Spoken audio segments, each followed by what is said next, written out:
Hmm. Hello, hello, hello, everyone.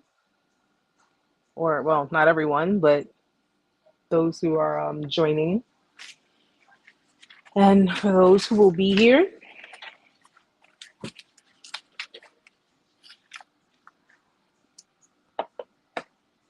welcome to Narc Survival 101. A couple of announcements to make before we get into it. For those who can't make it to tonight's live, it's fine. You can catch it on the stream. I'm going to stay on for about an hour.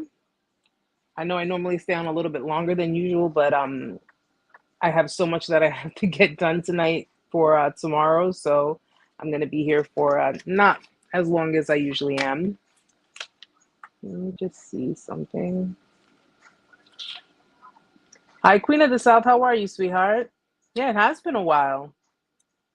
I hope all is well with you. So, guys, good news. I know it's been I don't know if you knew from before, but I had COVID a few weeks ago, and prior to, I had to postpone because I had so much going on. Thankfully, things are kind of calming down for me, and everything is kind of becoming more organized. So, thank you very much. So yeah, guys, I wanted to mention that I have officially been able to set up my website. Yes, Narc Survival 101 has a website. Missed you too, sweetheart.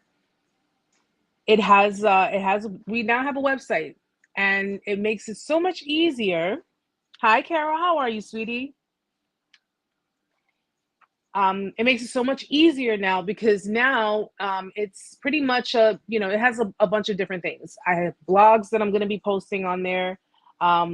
Also, for the calendars for each month for the one-on-ones and the Skype group chats, all of that booking and everything is going to be on that website. Okay, the website is www.narcsurvival101.com, an official website, guys. I made an official website. So it's easier for people to contact me. It's easier for people to schedule the meetings, to schedule. Hi, Millie. How are you, sweetie? It's easier to schedule the meetings. You could just book. It's all clickety click and that's it. Okay. So go check it out, guys. I think I did a pretty good job creating it. It's really awesome. This is how far we've come. Now we have a website, and it's just all about the movement. The movement. It's getting bigger, guys. It's getting a lot bigger. That's good, honey. That's good to hear. So definitely bookmark it.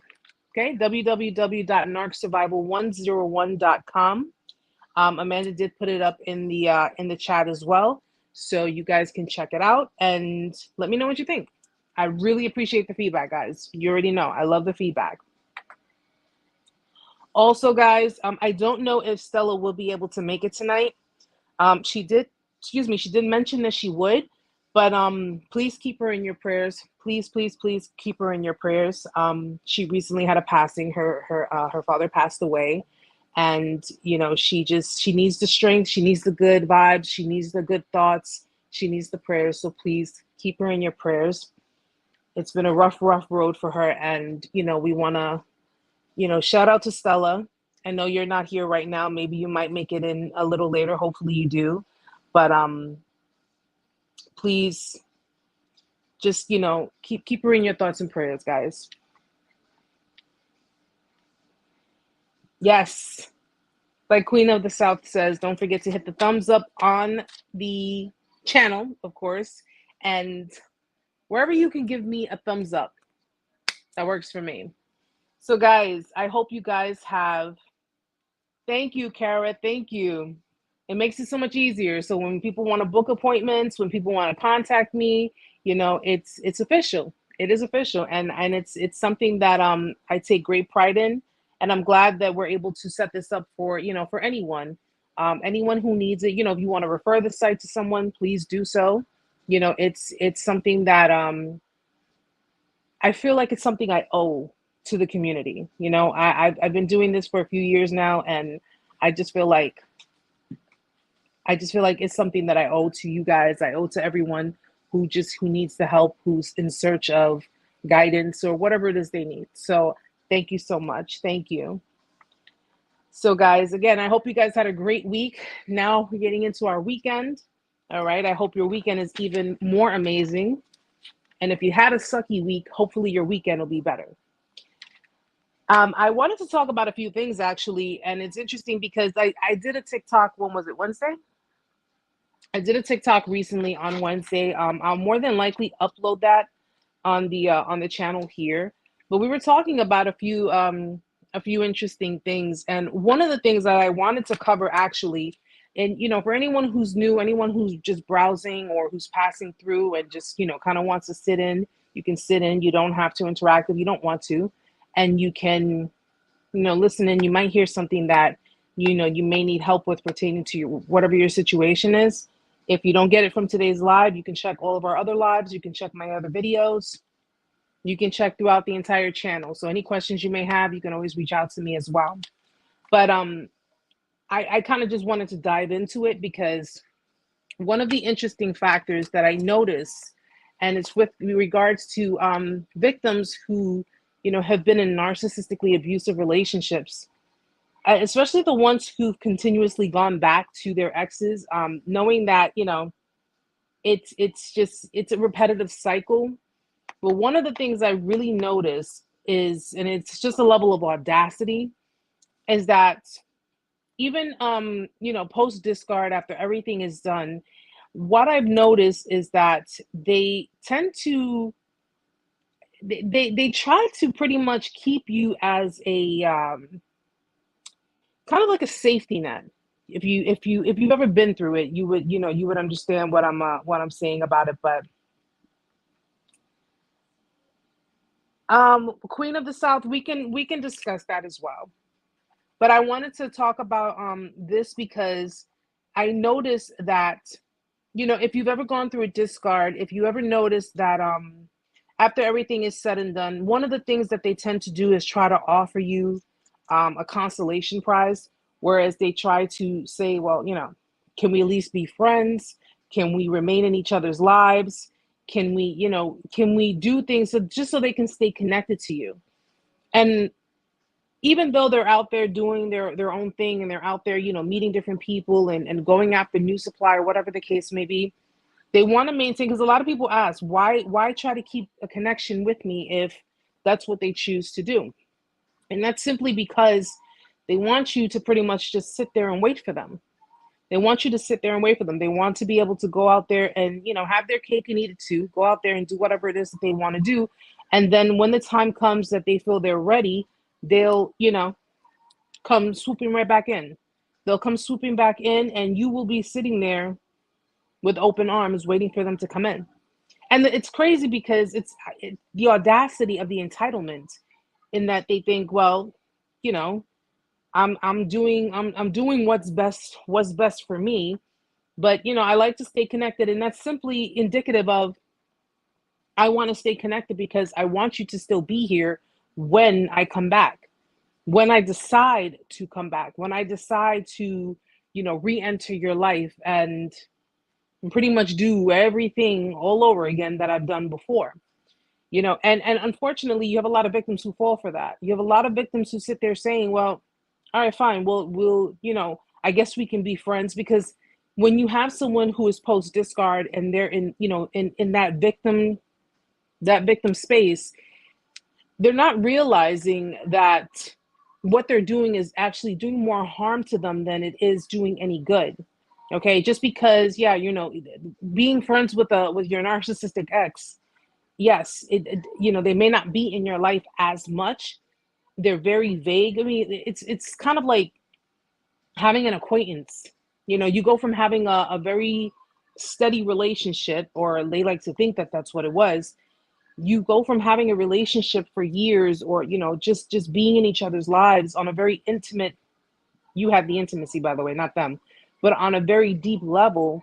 And it goes from that to, we'll just, we could just be friends. Let's just be friends. And it's like, where does that come from? Where does that come from? And if you notice, post discard, you don't get clarity. You don't get closure. You don't get clarity. There's always that. They basically leave everything open end. So it's like there really is no shutting the door for them. They just leave it open ended. So they think, well, if I tell you that I want to be friends, that means that I'm giving you the breadcrumbs that that I feel that you need to ensure that I'm still in the picture, that I'm still around, and there's still a chance of me coming back. And it's mind-boggling. I mean, maybe not then at that time when we were going through it, when you guys were going through it, it wasn't mind-boggling because you would have pretty much, taken what you could get. I mean, you were in love with the person, you cared, you wanted more than anything to be able to fix things and just change things.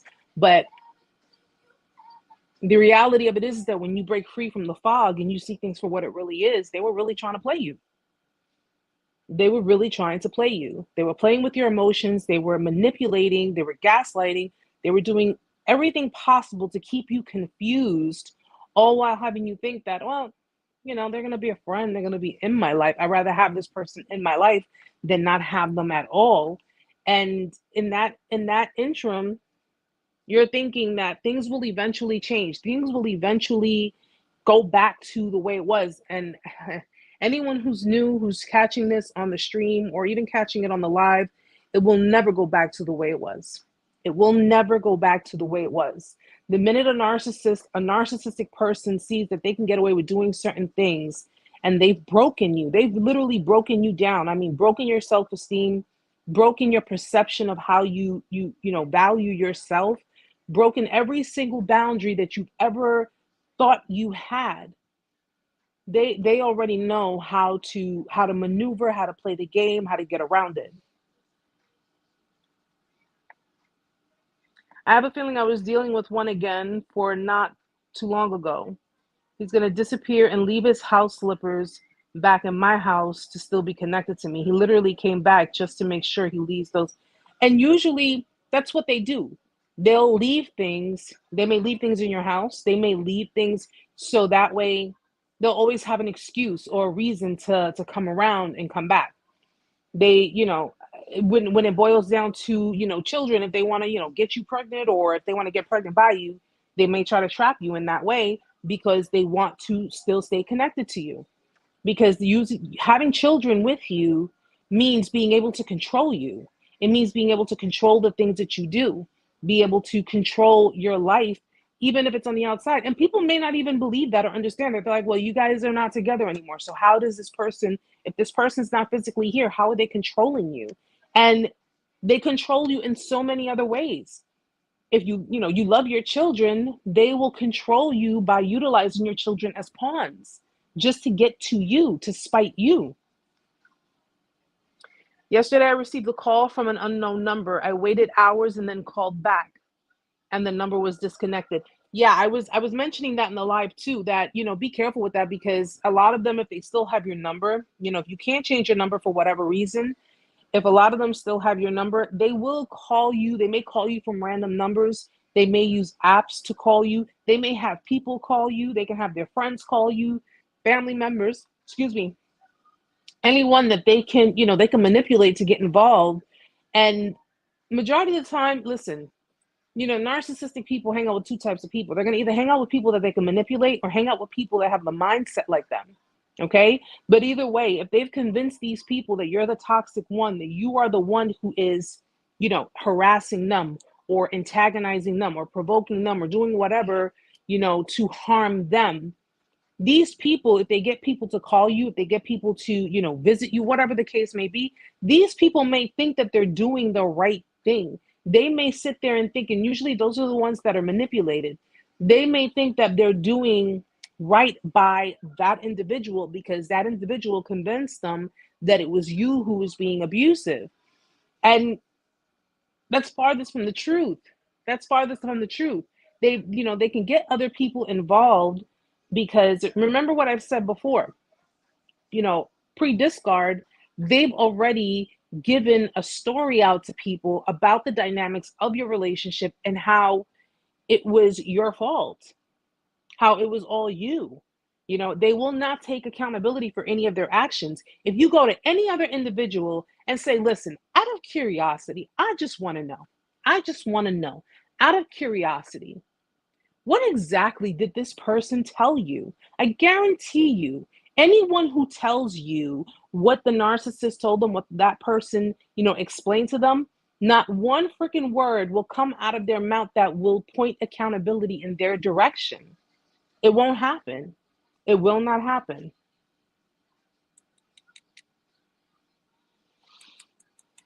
Yeah. Yeah. And it's crazy how people would get involved. Just like if they have, I dated someone years ago. This was before my last ex.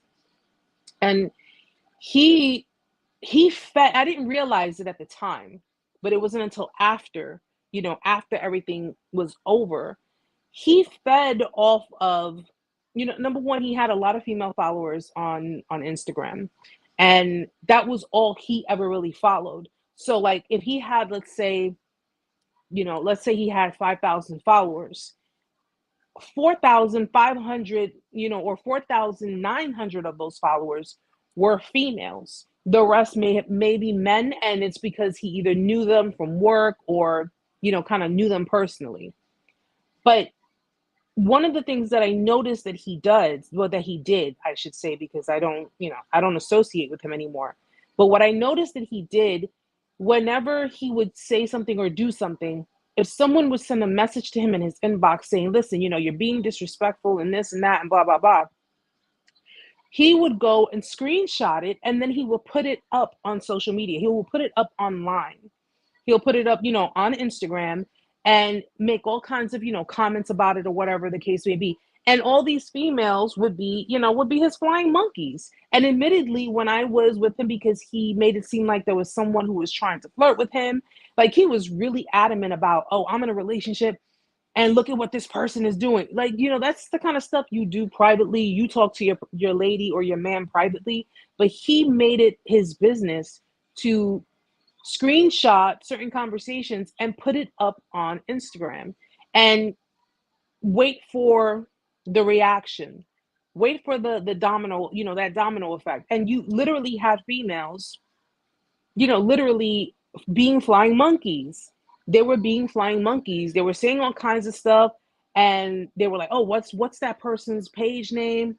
I'll talk to them. I'll say what I got. Like, and it's like, and I didn't realize it. At that time, I wasn't realizing that. But he was feeding off of the supply that these females were giving to him. It was boosting up his ego, like extremely boosting up his ego.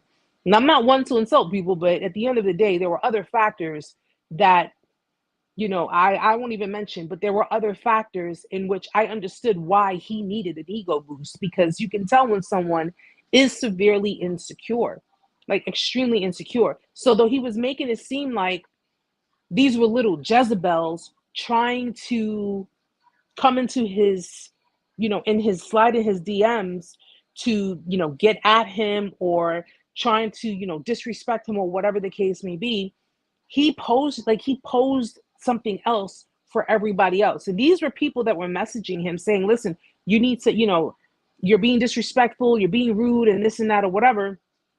And he would take that and flip it and put it online and then get all of the responses from all the women on his social media.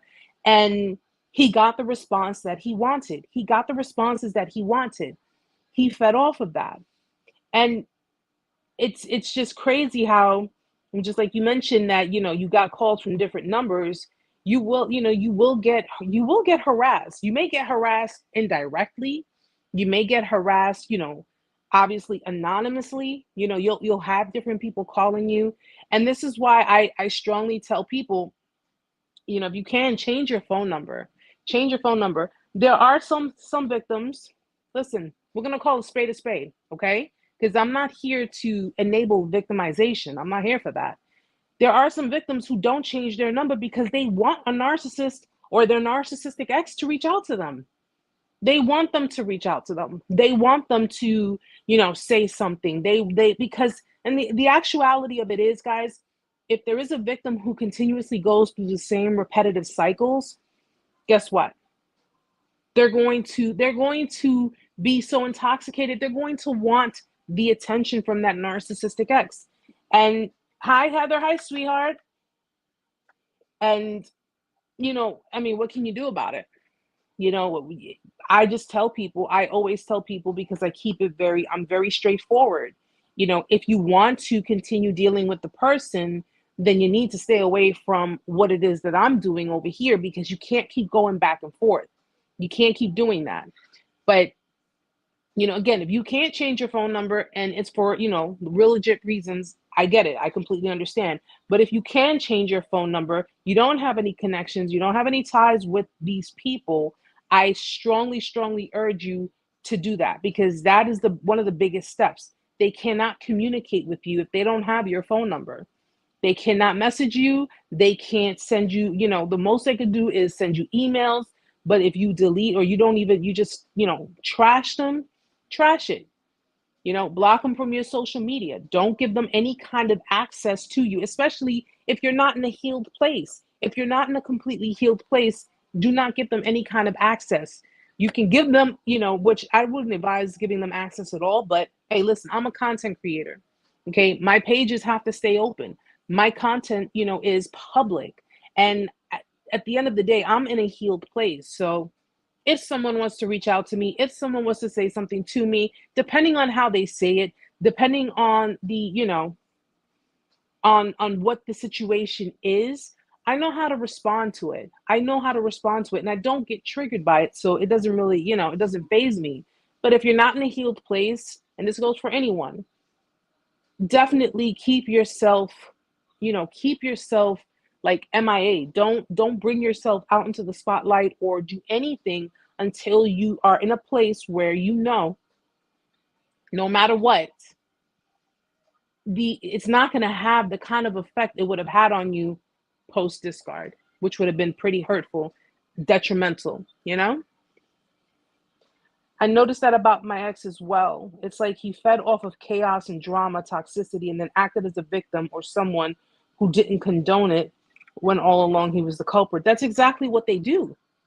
They're wolves in sheep's clothing. They'll sit there and, and say one thing, but the fact of the matter is that they're really about something else. They're completely about something else. And they won't own up to their shit. You call them out on their shit, what happens? Narcissistic rage kicks in, because that's the best that they can do. They won't sit there and say, okay, I'm wrong. You're right. I was wrong. I admit it. No, they won't do that. Because admitting that they're wrong to you means that they are inferior to you. That's where their mind is. Taking accountability and admitting that they're wrong in a situation means that they're surrendering their will to you. And these people, you already know, they can't have that. They cannot have that. Now, Queen had mentioned talking about the new supply. And the new supply, first of all, new supply can be anything. New supply can be people. It can be vices, addictions. It can be, family. It can be anything. We don't limit new supply to just another person, okay? It could be just the fact that they're getting attention from a group of people. New supply can be that. New supply can be drugs. It can be anything, okay? It can be anything. But in this case, we're going to talk more so about the new supply, of course, in, talking about in the supply being people or person. When a narcissistic person or narcissist decides to discard their partner, okay, usually it's for a couple of reasons. Either one, they have some kind of idea that you are going to abandon them. You're going to break up with them. You're going to let them go, because clearly they know that their actions are very toxic, and clearly they know that they can't sustain a relationship. So when you start bringing things to their attention, or you're giving them indication that this is bothering you, that's bothering you, how they're going to interpret that is, I plan on abandoning you because you're not doing what you said you would do. I mean, come on.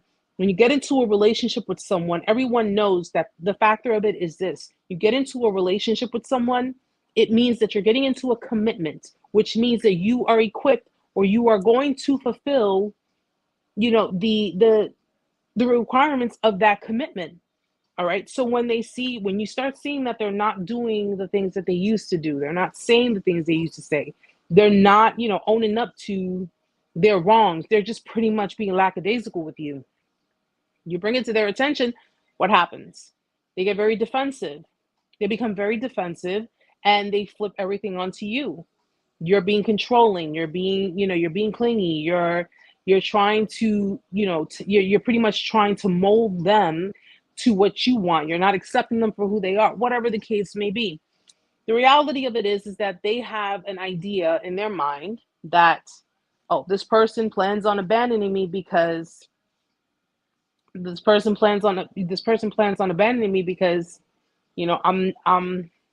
my mask is slipping. I'm not doing what I should be doing. I'm not fulfilling my end of the bargain. And this person is starting to see these things. They will discard you. Another reason they will discard you is because they're getting bored with the relationship. And by getting bored with the relationship, it means that they are no longer able to take out of you whatever it is that they've been taking out of you. They're no longer able to erode your confidence because your confidence is already pretty much diminished. They're no longer able to make you feel unworthy because you've already reached that point. They're no longer able to, to utilize certain things as a weapon to keep you, to keep you on your toes. It's just to the point where everything that they have pretty much received from you, everything that they've pretty much projected onto you, it just wore itself out. So what they end up doing is they end up going to new supply. They end up getting bored with the situation. It gets, it's for lack of a better word, stale. And they basically start to see that, there's other things out there. They have wandering eyes and then boom.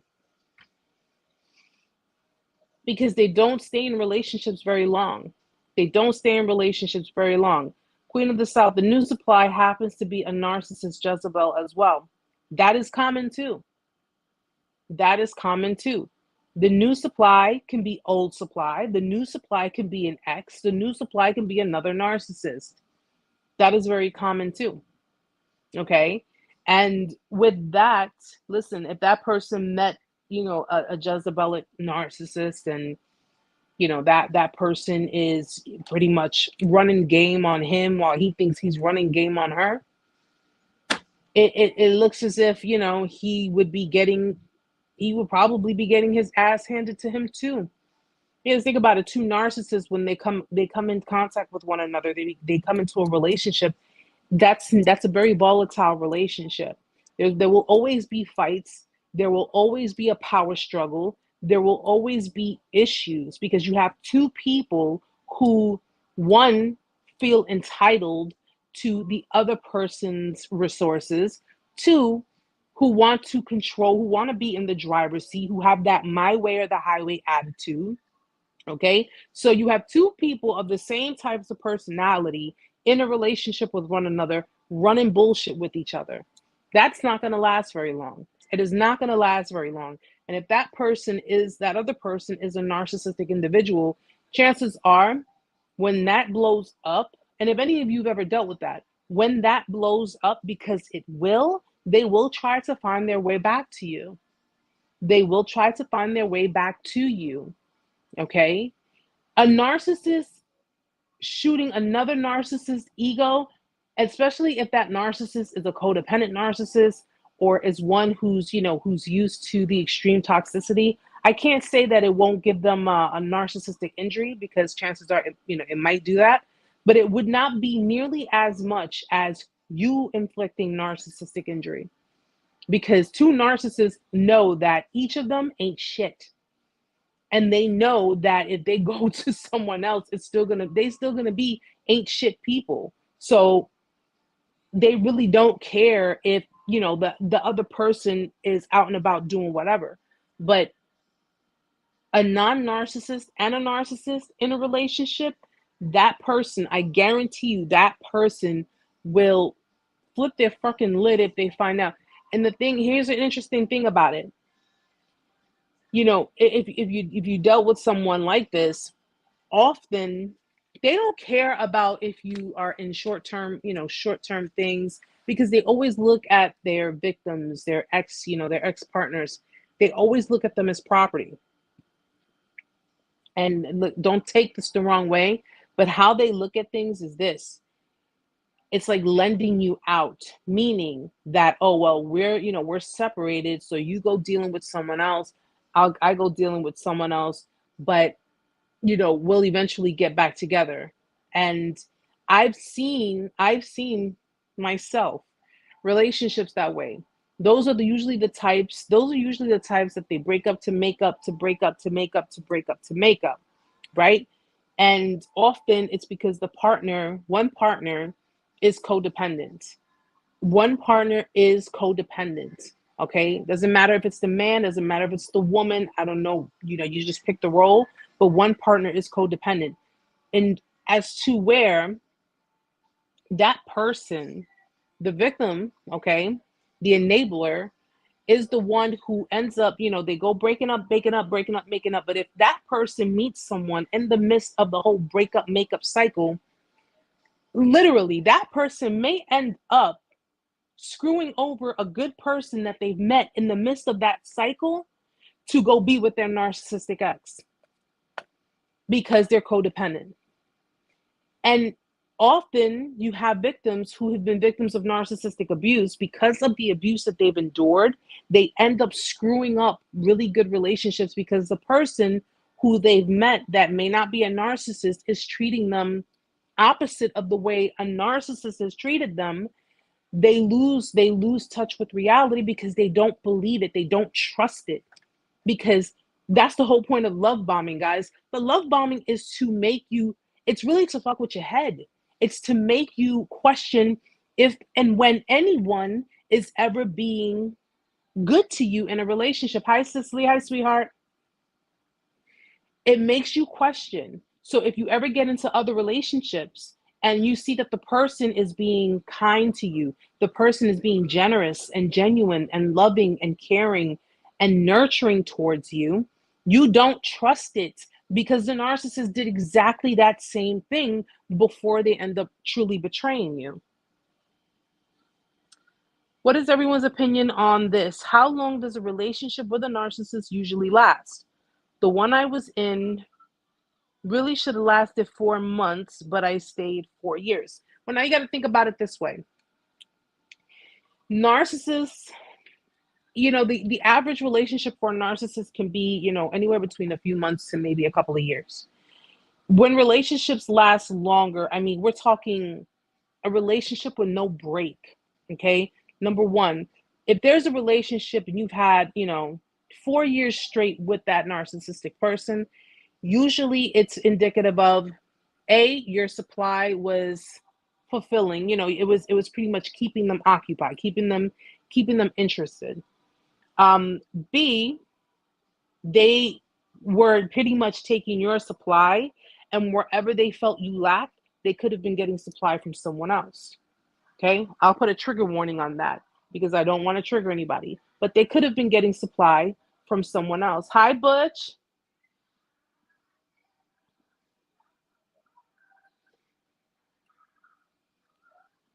The other relationships before and after me only lasted 5 to 7 months. It's because oh, I'm sorry. Hi, Blanca.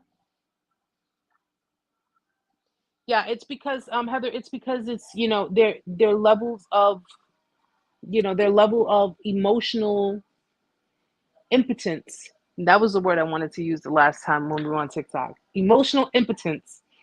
Um, it's pretty much dependent on how your supply is fulfilling them. If they feel satisfied with your supply, if they feel satisfied with the way things are going. But again, guys, if they stayed with you, they could have been with you 5, 10, 15 years. It does not matter. It does not mean that they were not getting supply from somewhere else. It does not mean that they were not I'm not trying to put anything in your head, but we got to look at the reality of things. They've been with you for so many years, yes, because you have to understand these people. Somebody asked me in the TikTok, they asked me, what is their end goal? What is their end goal basically out of all of this? And I explained to them, their end goal is survival. Survival is their end goal. They have to survive in a world of people who are not all like them. So in order to do that, they will utilize whatever resources they can get. They can be in marriages, they can be in relationships 5, 10, 15, 20, 30, 40 years. It does not mean that they weren't getting supply from somewhere else. And think about it. If they're able to control someone in a marriage, in a relationship, they have that much control in their hands. Why would they leave? If they could get you to do everything you wanted them to do, they wanted you to do, if they can, drain you of your finances, if you have stability, whatever the case may be, their thing is survival. Survival by any means necessary. And I want you to understand, because I'm not saying that you're not lovable, that you're not deserving of a relationship, and that all of that you've done was wasn't in vain. It's pretty much, this is the reality of it. The reality of it is that what you did not know did not hurt you. That is the reality of things. And if you know the person or the people you have dealt with were narcissistic, were narcissists, were manipulators, were liars, okay? Listen to me carefully. And this is something that I want people to understand. If the person you have dealt with for 5, 10, 15, 20 years, okay, left you for someone else, if the person you have dealt with, had gone through so many extremes and so many lengths, this is I think I need to call this a trigger channel, because I'm really trying not to trigger you guys, but I'm going to be honest with you, okay? I keep it 100 with you guys, okay? Super transparent. If the person did everything that they did to keep you away from them locking in new supply, how do you know in your relationship they didn't work nearly as hard to obtain supply while they were with you? You have to think about these things, okay? Don't worry about statistics. If statistics tell you, oh, narcissists can only hold relationships for 3 to 5 months, that's bullshit. Because if they can control the person long enough, if they can hide things from the person well enough, if they can gaslight the person and give no indication of anything that they are doing anything wrong, because often what we do is we say to ourselves, if I don't see it, then it's not happening. And I've lived with this model, and I'm going to continue living with my model.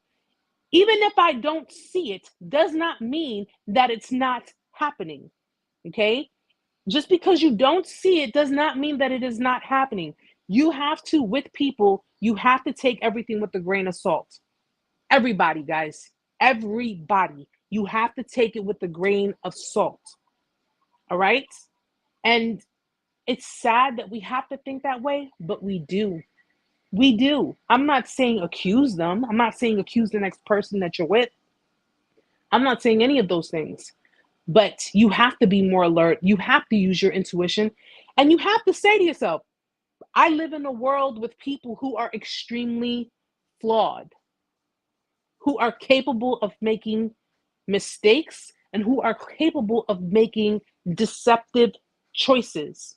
Okay? Everybody, that's the problem that I think a lot of people have in relationships.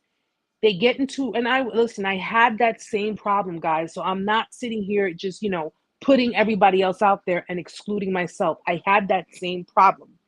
The problem is that because you become so connected with the person, you vibe with the person, you're interacting, you're being lovey-dovey, and everything is great, everything is cool, you tend to kind of leave your intuition at home.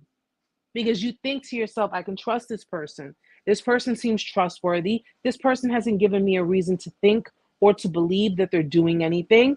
And that's where you become vulnerable.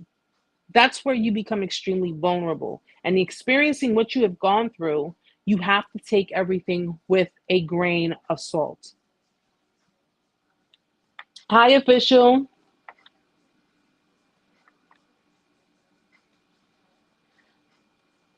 Um, Blanca, I've been trying to leave, but what can I do?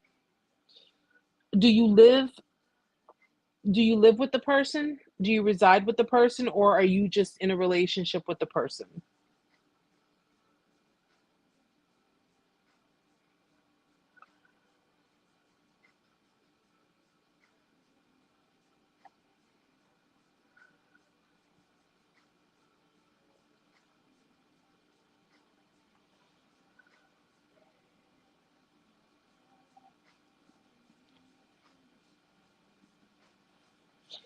And you live with him. Okay. Living with them is difficult because I don't know the financial situation. I don't know if you guys share finances, if you have your separate finances, if getting up to leave is something you can do even though you are in pain. 'Cause trust me, I know that pain. I know what you're feeling, and I understand completely what it is you're going through. And I for one am, and everybody here knows it. I for one am for out of sight, out of mind, right? In this case, you live with him. Now, the level of leaving, can you not leave because you guys share finances, you have children together? Would it be a financial issue for you to leave if you decide to leave? Or you have nowhere else to stay if you decide to leave? Or is the level of you not being able to leave because it's more emotionally, you're still too emotionally attached, and there is a level of confusion?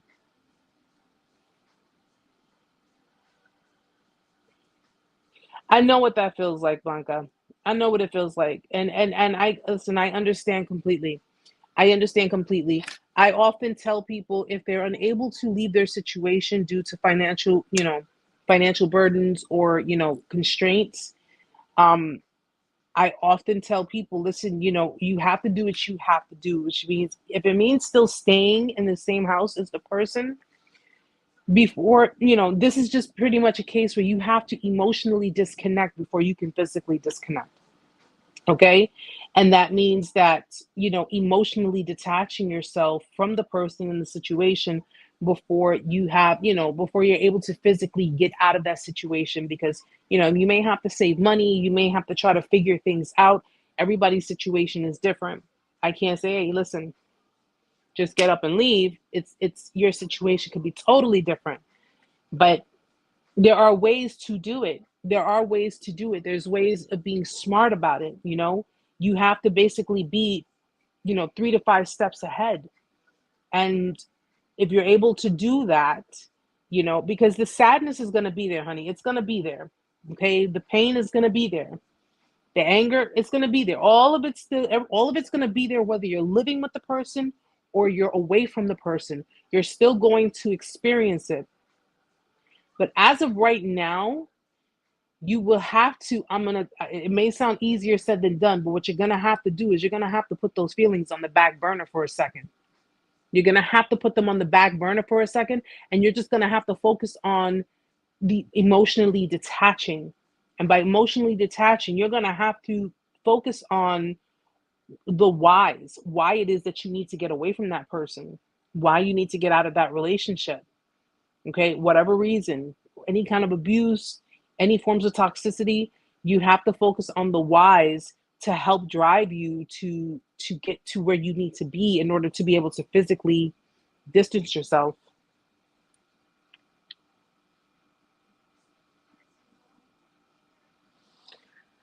Erica, after learning how to do the work and reflecting back, I allowed that behavior to happen.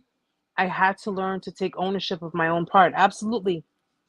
Absolutely. Listen, we all take accountability for what we contribute in relationships, whether it be, abusive or not.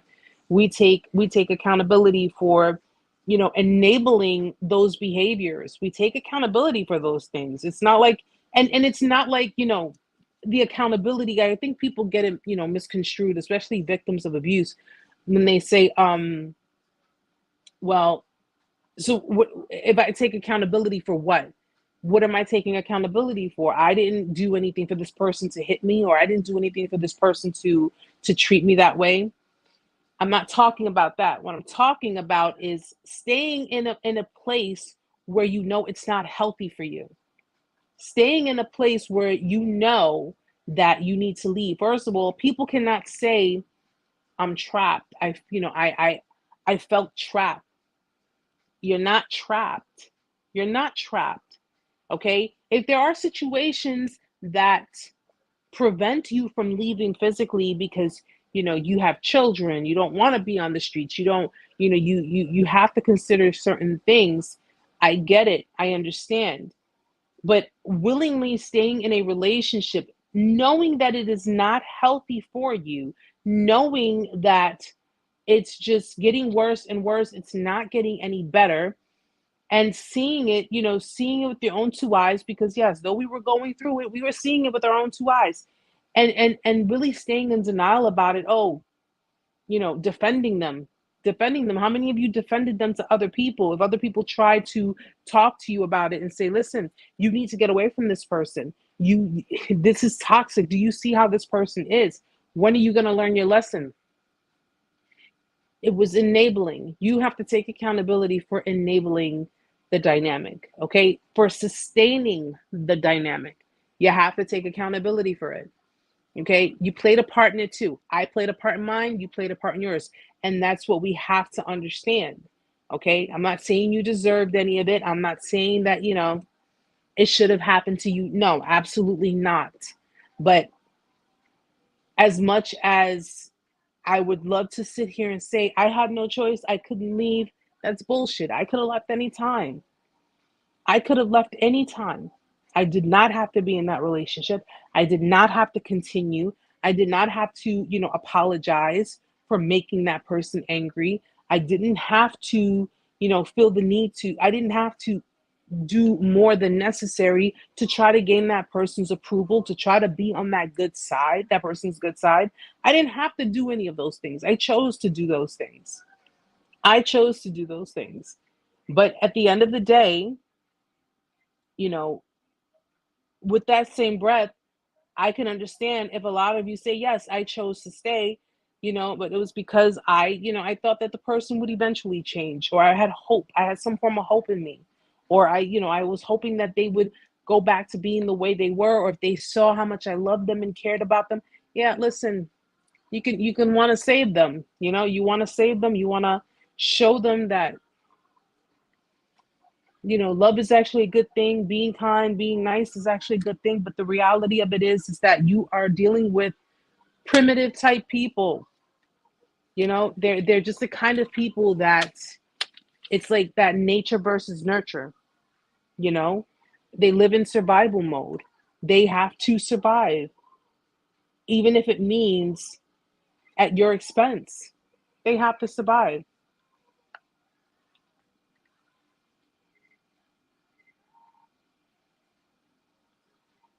And another thing that I wanted to mention, because it was something that struck a chord with me.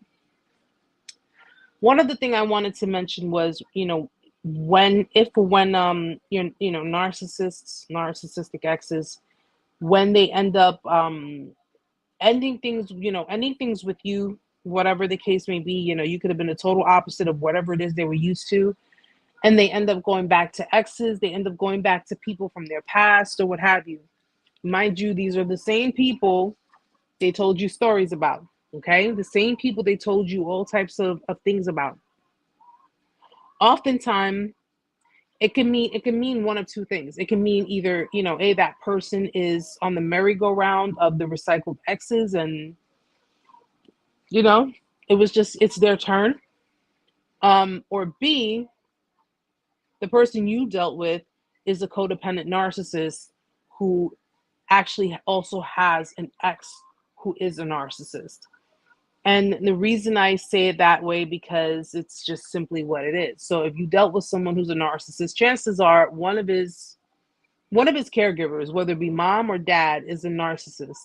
And in this lifetime, we end up with the kind of people who, in essence, reflect our parents.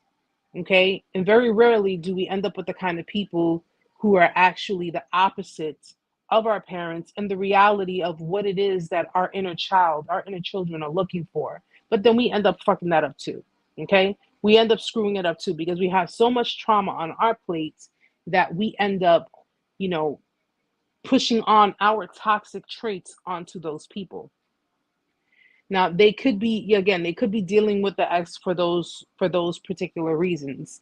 And I went through the same thing. I couldn't understand why, but then I come to realize that, something, guys, whether you're dealing with a narcissist or not, or you're dealing with someone who is extremely codependent and who just, who seeps, toxicity, these are the kind of people who are accustomed to toxic lifestyles.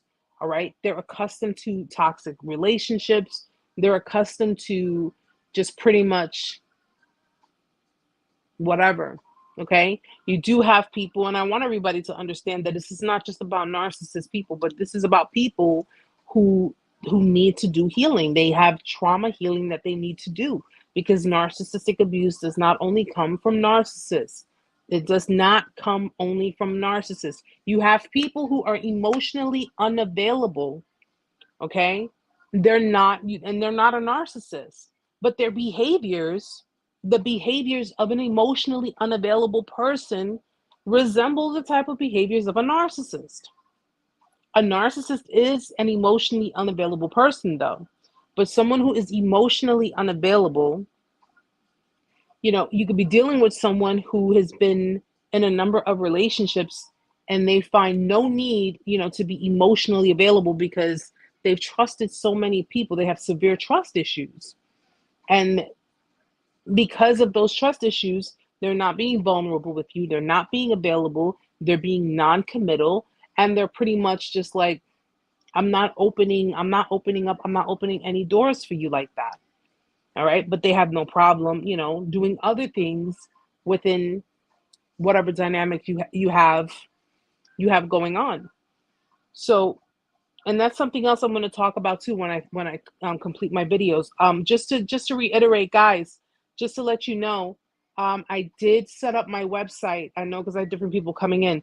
I did set up my website, my official website. Okay, it's www.narcsurvival101.com. Okay, the website it's going to have blogs that I'll be posting up on there, but there are different pages on the website that you can go to.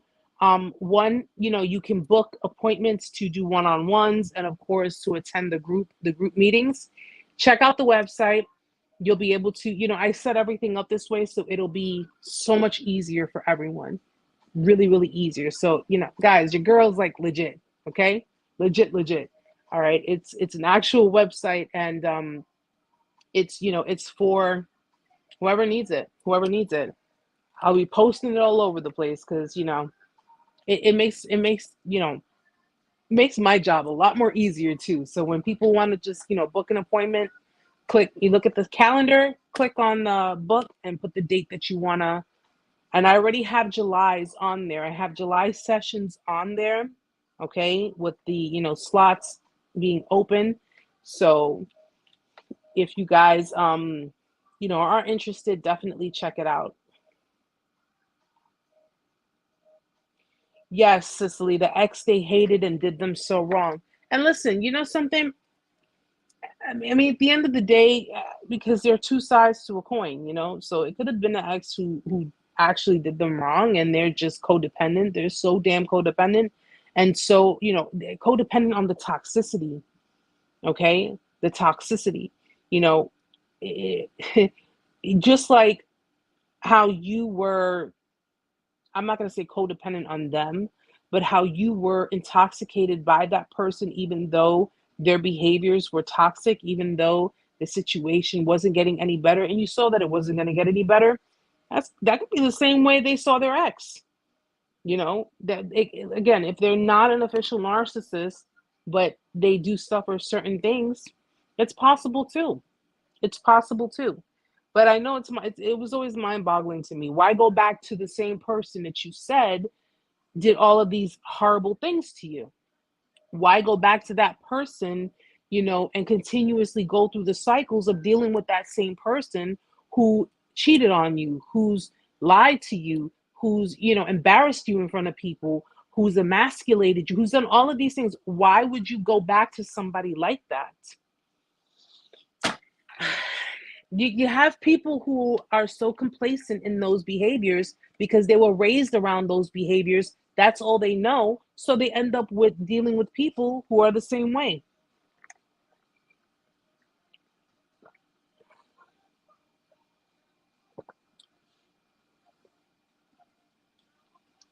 Butch, it's www.narcsurvival101.com. I'm going to put it again.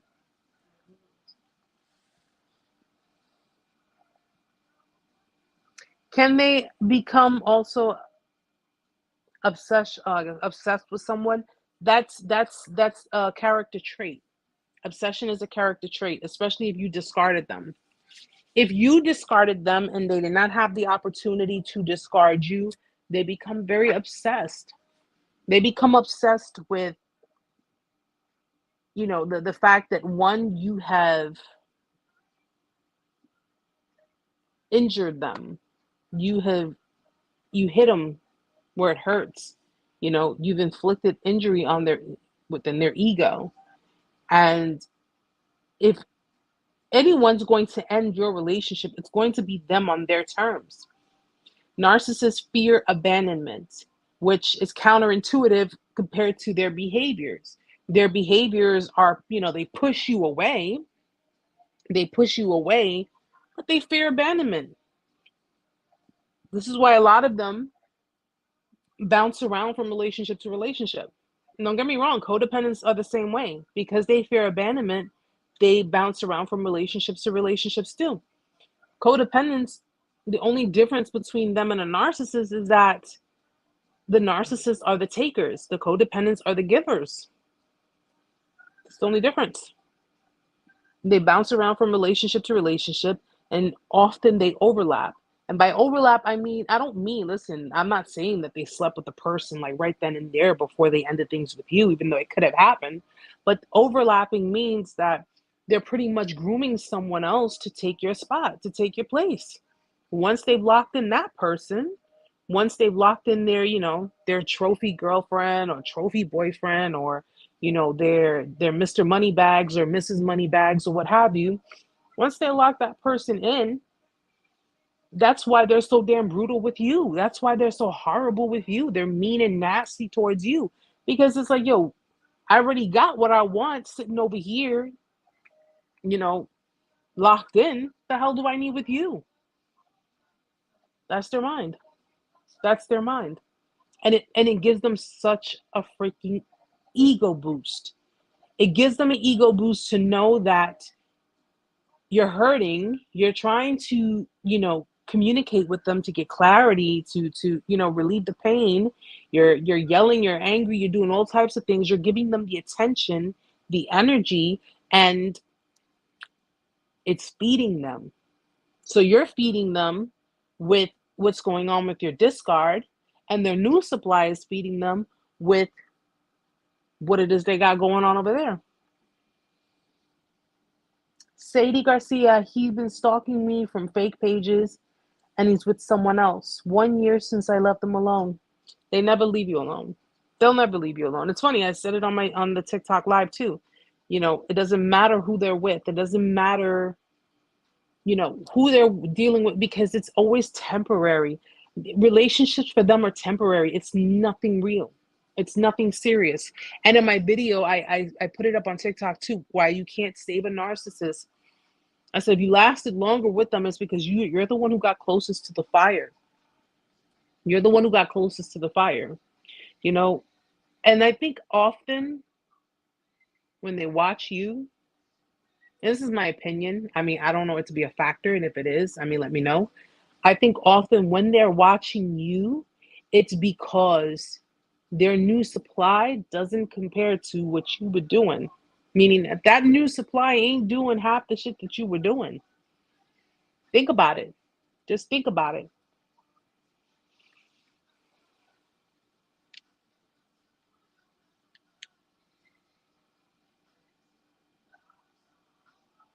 I think the reason we go back to it is how we're groomed. It's how they condition us. During the grooming process, that we can do no better. I mean, it's it's addiction, because it's also when there's a discard, usually, people would call it, oh, it's a breakup, right? We know it's a discard, but most people will call it a breakup. And how they would basically do it is they don't officially break up with you, okay? They breadcrumb you in the interim, and the reason they breadcrumb you is simply because, again, they have no intention on completely ending things with you. They'll go, they'll play around, they'll do what they do, whatever the case may be. And because they've been breadcrumbing you, they're not letting you go, they're not letting you heal, they're not letting you move on.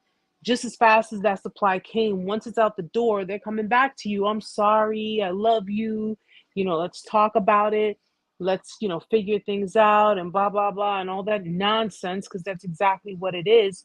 I realize that you're the one I want. You're the one I need in my life. And the reality of it is that they were playing you. They were playing you. Okay? They were playing with your emotions. They were playing with your mind. They were playing you. And the reason you feel, or should I say, I'm not even going to say feel, because feel is present. I'm going to say felt. The reason you felt like you weren't good enough, you felt like you're not deserving of love, you felt like you can't trust anyone, you felt like, what is it that I keep getting into these kinds of relationships, is you felt all these things, is simply because of the fact that they played you. It hurt your ego too. And it's okay to admit that. It's okay to sit there and say, yeah, I mean, rejection would hurt anyone's ego. We all have ego. We all have it. So at the end of the day, it's okay to say, my ego was hurt. My ego was hit. Yeah, it was shot. Listen, I'll be the first one to say it. Yeah, my ego was shot when I was rejected. And how I was rejected, and the way I was rejected, it was, my ego did take a hit.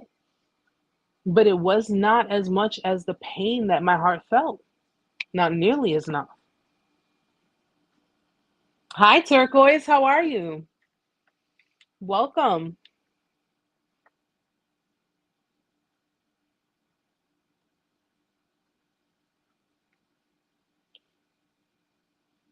He said that he's never going to let me go ever. He's been with the other women and a guy before he met me. Oh, no. Blanca, I'll tell you. I'll tell you something. That is clearly someone who is, and this is, and listen, this is nothing against the what is it, LGBTQ? Did I get it right? I got it right. Did I get it right? No. LGBTQ. You got me questioning, Mom. Because you've been getting it wrong for so long. LGBTQ. Okay, I got it right. Finally, after 3 years. This is no offense to the elemental P community. I'm gonna say that because you guys got too many alphabets. I'm sorry. I love y'all, but too much.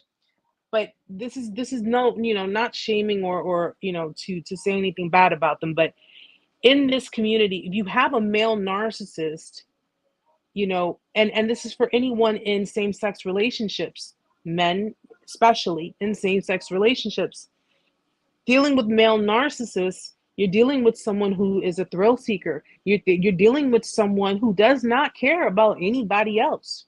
Okay. And often they think that they're, almost godlike.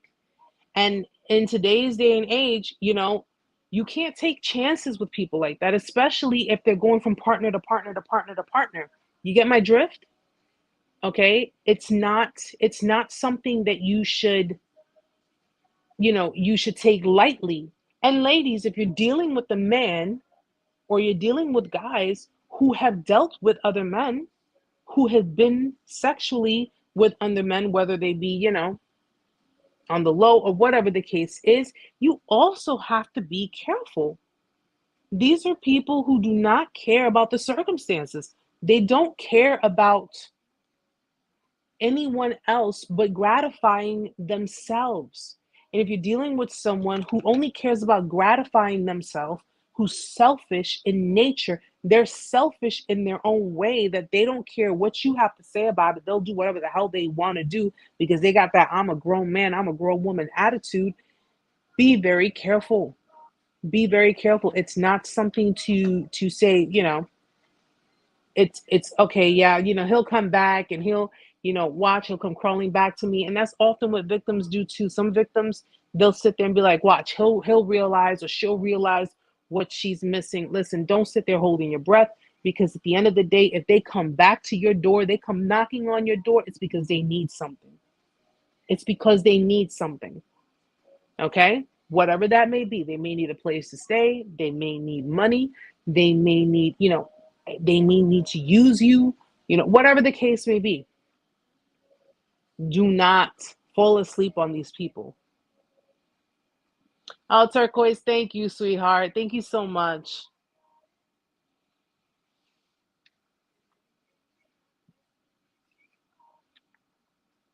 And I want you guys to really just, really be careful with it. Be careful, with with everything. With everything. We're extremely careful when it comes to COVID. We're extremely careful when it comes to protecting ourselves and in catching, a virus that it can be airborne, that you can catch it by someone sneezing around you.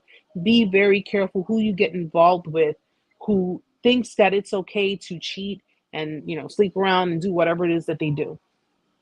All right. And all because they have to gratify their own sexual desires, or because, listen, you could be dealing with a hypersexual narcissist. Hypersexual narcissists, their ways of receiving validation is through sex. They'll sleep with, sleep around, sleep with other people, because that's an act that makes them feel at their most desirous. But that's, it's you're very welcome, Blanca. You're very, very welcome. And I do hope it works out for you. I hope you're able to, gather the strength and everything that you need. And just know that we're here. We're here every Friday. We're here. I'm on TikTok every other Tuesday and Wednesday, same time, 8 p.m. You can, send me an email. You can go to my website. You have so many different outlets. So just know that you wouldn't be facing this alone. So if you need support, you need help, I'll be more than glad to help you with it.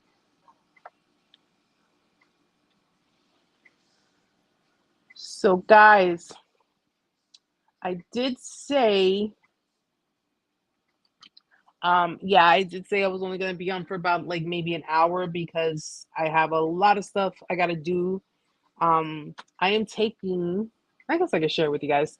Got to go for I got to go to the barber in the morning, and then I'm taking my son to Coney Island tomorrow. If you're familiar with New York, you've heard of Coney Island. It's on the other side of Brooklyn. Just spending the day with him and just, taking him out. And I want to make sure that I'm up early so I get everything done, because the day is going to be for him.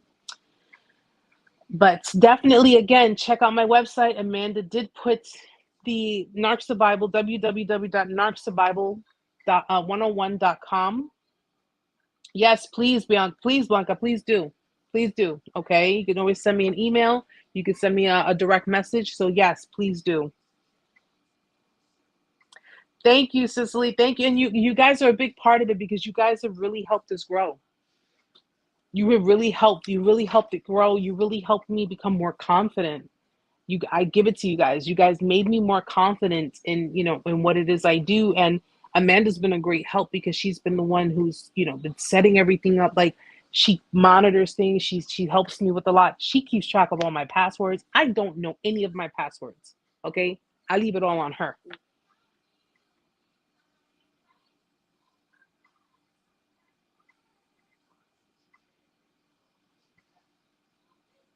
Yeah. I mean, Kara, and in the end, it's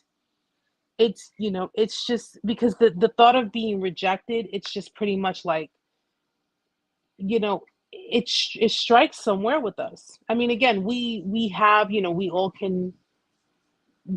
all walk with an ego, but we don't have a chip over our shoulder, you know And it's pretty much similar to, I mean, yeah, you felt extremely embarrassed, and it's simply because, you know, it hit. It hit. But in the end, it's like, I know what it is to come out of it and say, how the hell did I let this happen to me? How the hell did I allow this to happen to me? And I was saying to myself more recently, why the hell didn't I stop it when I knew I could? But we live and we learn, right? We live and we learn. And amazingly enough, when someone devalues you, they devalue, you know, your existence, and they have, you know, you and the world convinced that, you know, in so many ways, they're actually a bit better than you. It's like, wait, what? You know, like, you would never have treated them that way. You would have never done or said any of the things that they, and in the end, it's just, you know, something, you got to see their true colors. You got to see their true colors, you know. And just like the saying says, when they show you who they truly are, especially the first time, believe it. Believe it.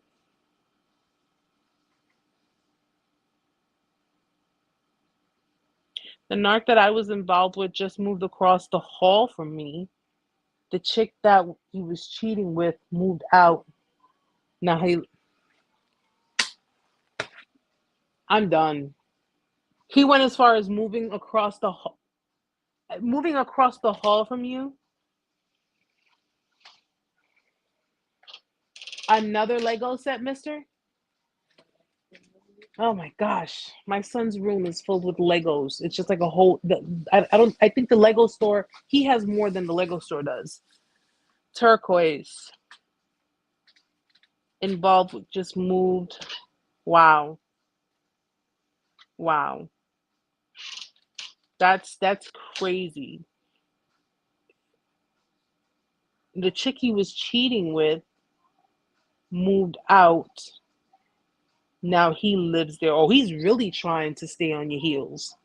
That's the only thing I could think of. He's really trying to stay on your heels and watching you and everything that you do. Listen, I'd still walk around him like I didn't know him. I'd still walk around him like he's a stranger. I don't care how many years, if you guys had years together, months, whatever, you guys shared, you know, memories and stuff. Listen, when they show you who they are and that betrayal kicks in, and you start seeing things for what they are, I'd still walk past him like he's a stranger.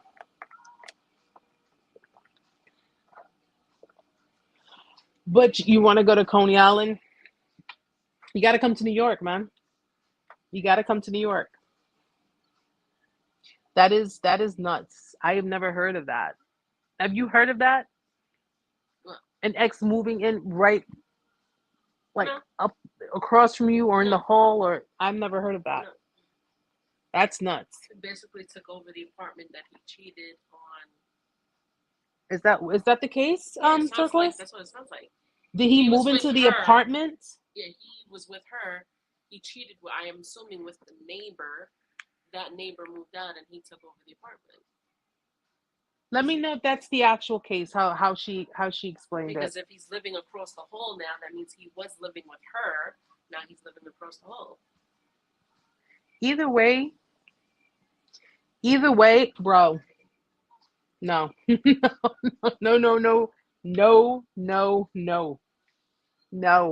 See, he was cheating with the neighbor. He was. So he took over the apartment. So he took over the what is with that? What is with that? You, first of all, listen, I don't condone cheating. I don't condone it, but you don't shit where you eat. And you don't eat where you shit. You know what I'm saying? Like, you don't do that. Who does that? Who does that? He literally has eating. It's sinvergüenza, man. Like, he has no shame. Like, you gotta be. Heather, I usually get my hot dogs from Nathan's. When we go to Coney Island, I always go to Nathan's. Nathan's been there for how many years? 50, something. Wow. And they really fixed it out there too. They put a lot of new things out there. So I'm trying to see if the aquarium is open so we can, it's going to be open tomorrow. 10 o'clock. So I'll go get my cut, No. and then we'll go head out there. I'll take pictures, and if I have the chance, I'll post them up on in the community board. But yeah, Turquoise, I'm sorry, man. Like that, like I said, I would still just walk past him like I don't even know him. I don't even, I don't see him. That's just my opinion. I wouldn't even give him another look. Don't give him any energy. Don't entertain him. Oh, excuse me. If he tries to talk to you or whatever, look, I gotta go. You and I have nothing to discuss. You know what I'm saying? Like it's that's just horrible, man. That's horrible with your neighbor. And then that's just something that's gonna be well, hopefully for you, you gotten to the point, or you're getting to that point that it's like, slowly it's just, takes time, but the level of acceptance, because I really don't even know after everything how I would respond to something like that. I really don't. So I guess they broke up or whatever. Anytime I would see him around,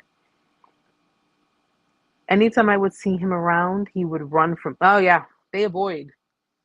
They may avoid too. I mean, it depends on the kind of narcissistic person you dealt with.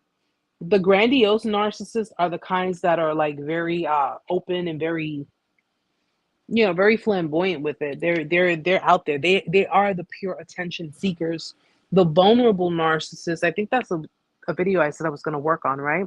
The vulnerable narcissist, those are the ones who are a bit more closed off. They're more like the avoidant type, because the level of the shame and confrontation in the possibility of you holding them accountable, that's probably what it is. He's probably scared you're gonna like hold him fully accountable and call him out on his shit. I would definitely I definitely avoid him too. I definitely just not entertain him. Don't say a word to him. Yeah. Oh, I'm gonna go tomorrow. It's been because I had to wait when I had COVID. I couldn't go for a cut, so I had to wait until it cleared out of my system. And thankfully, I can go and get this. I definitely want to get like the sides done, because doing the at home cuts, we did pretty good. Yeah, we did all right. They're pretty good, But I just want to go. I'll go to the professionals. Let them take care of it.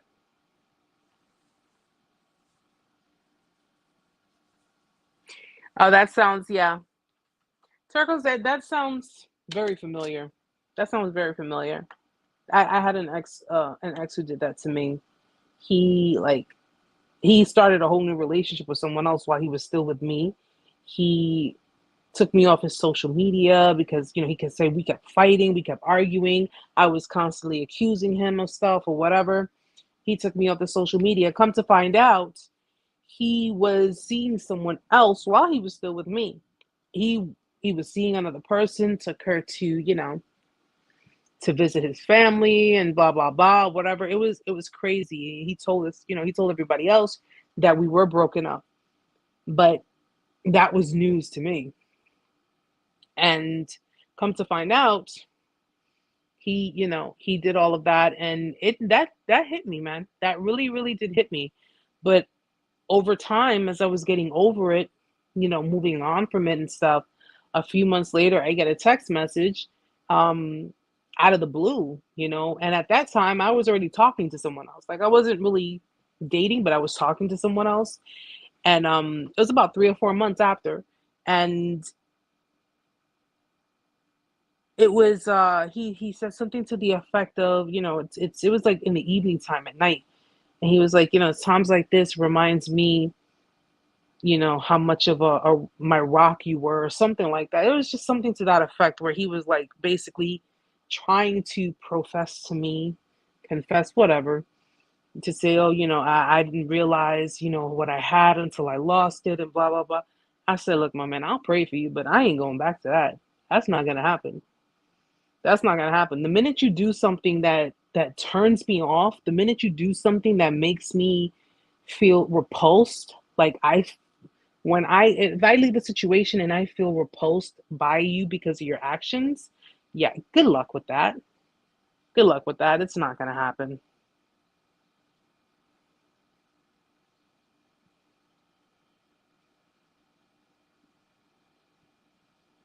Yeah, official. She has to learn fading. And don't get me started on the straight razor. You freaked me out with that. Don't get me started on the straight razor. I did pretty good for on her for the first time because because I was sick. We couldn't get our haircuts. So I told her that. I told you to check the damn tutorials on YouTube to do the You fading. kept freaking me out with the straight blade. I'm like, I'm gonna cut her. Never No, mind. because you know what? She had it so close to my damn skin, and the way she was angling it, and I'm like, this chick is gonna cut me. She's gonna cut me. She's just gonna cut me. You know what? That's when I told her to just take the guard off and just use the clipper. Just make an even line, and that's it. I wasn't having it. I did not feel like losing the back of my neck. I really didn't feel like losing it.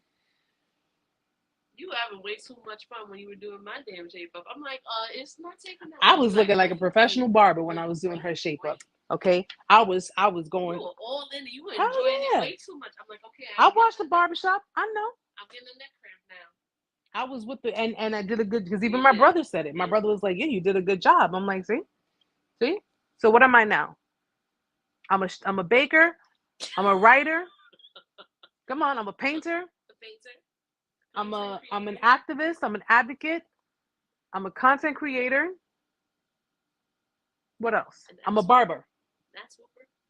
I'm a barber. That's whooper. And I think tomorrow I might do my first surgery. First surgery? What surgery are you doing?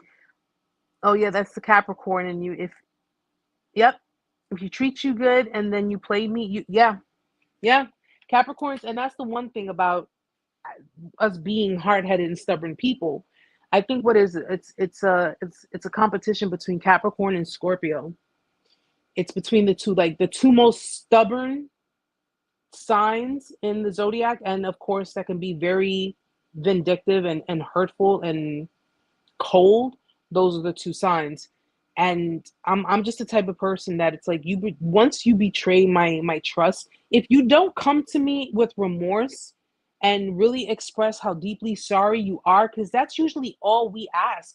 We ask for you to just be remorseful and just say, hey, I'm really sorry for what I did. You don't come to me and you want to sit there and think, oh, well, screw that bitch. No problem. Not a problem. I'm not going to force someone to do something they don't want to do. I will not do that. But understand something. I will not treat you the same way I treated you before. That is not going to happen. It will not happen. Okay? I will show respect because my father taught me to respect people. He said, no matter what, you show grace when you show respect towards others who don't have respect towards you, because that lets them know how mature you are as a person. And I live with that. Okay? I don't disrespect people unless I'm disrespected. But I will not treat you, nor will I see you in the same light that I once did. It will not happen. Will not happen. And because we're very loyal people. We're extremely loyal. We'll give you the shirts off our backs. And I know a lot of you probably would have done that too. Okay? Loyalty is very, very big for me. When it comes to that, but the minute you betray my trust because you're selfish, because you thought you could do better than me, because you thought I was an option, whatever the case may be, you had some people tickling you that, hey, by all means, go have fun with it. Go have fun. Did it hurt me? Yes, it did. Did it bring me into depression? Absolutely. I felt every bit of the pain that I went through, and I'm glad I did it because I now am, from a healed place. I'm from a healed place. I not only am, healed my pain, I licked my wounds, but I also overcame codependency. So I knocked two birds with one stone. Amazing.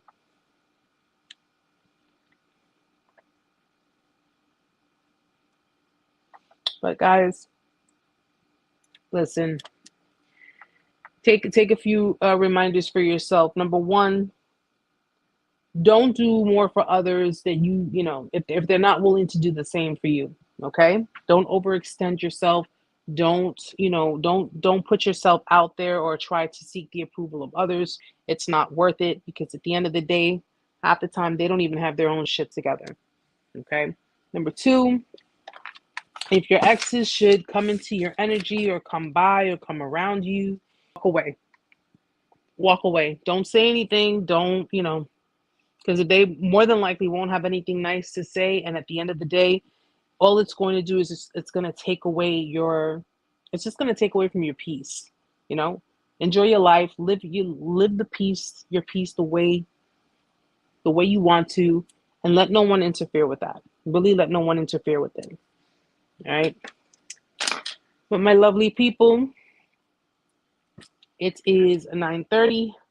I am going to get ready. Loyalty, honesty, and integrity. If you want to leave, do that, but don't lie to me. I did too. Found out that my mom is a narc and that I was the black sheep. And you know something, at the end of the day, now you understand where it came from as to why the relationship sustained for whatever period of time it sustained. Now you understand. Okay? But be proud of yourself, because you've come very, very far. Yeah, Kara, don't. I'd say, listen, be selfish with yourselves for once. You know, don't do anything. Don't even make a move until you see what they're willing to do, what they're willing to contribute. Draw an X and just stay on it. Stay on that X and do not move until you see what it is that they're willing to contribute. When you see what they're going to contribute, then you know what to match.